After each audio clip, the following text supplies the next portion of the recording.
ഇന്ന് കണ്ടൊരു സങ്കടമൊരു പേഷ്യൻ്റെ കഥയാണ്. ആ ലേഡി ഒരു 8 കൊല്ലത്തിന് ശേഷം പ്രഗ്നൻ്റ് ആയി. പോളിസിസ്റ്റിക് ഓവറിയുടെ അസുഖം ഉണ്ടായിരുന്നു. ഹസ്ബൻഡ് ഗൾഫിലായിരുന്നു. അതുകൊണ്ട് അവർക്ക് പ്രോപ്പർ ട്രീറ്റ്മെൻറ്റ് ഒന്നും ചെയ്യാൻ സാധിച്ചില്ല.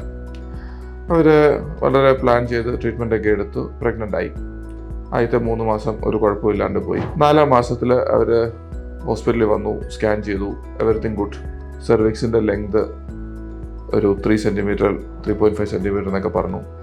കുഴപ്പമൊന്നുമില്ല, അടുത്ത വിസിറ്റിന് വന്നാൽ മതി എന്ന് പറഞ്ഞു. 2 ദിവസം കഴിഞ്ഞപ്പോൾ പെട്ടെന്ന് വയറ്റുവേദന, ആശുപത്രി കൊണ്ടുവന്നു. ചെന്നപ്പം baby is almost getting expelled.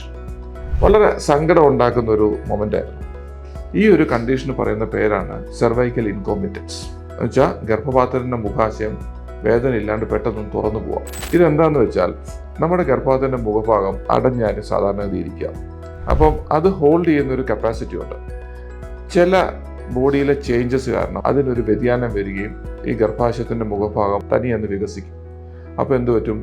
ഗർഭം അലസിപ്പോകും. ഒരു മുൻകരുതൽ എടുക്കുക എന്നുള്ളതാണ് ഇതിൽ ചെയ്യാൻ പറ്റുന്ന ഏക കാര്യം. PCOD അനുഭവിക്കുന്ന കപ്പിൾസിന് ഈ സർവൈക്കൽ ഇൻകോമ്പിറ്റൻസ് റിസ്ക് വളരെ കൂടുതലായിരിക്കും. എന്തെങ്കിലുമൊക്കെ ഓപ്പറേഷൻ ചെയ്ത ആൾക്കാർക്ക് ഇത് വരാനുള്ള സാധ്യത കൂടുതലായിരിക്കും. അതുകൊണ്ട് സർവൈക്കൽ ഇൻകോമ്പിറ്റൻസ് ഒരു ഡേഞ്ചറസ് കോംപ്ലിക്കേഷനാണ്.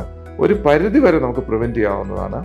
പക്ഷേ ഓൾറെഡി ഒരു പ്രാവശ്യം സംഭവിച്ചിട്ടുണ്ടെങ്കിൽ തീർച്ചയായിട്ടും നമ്മൾ എക്സ്ട്രാ പ്രിക്കോഷൻ കൊടുക്കേണ്ട ഒരു വസ്തുതയാണ്.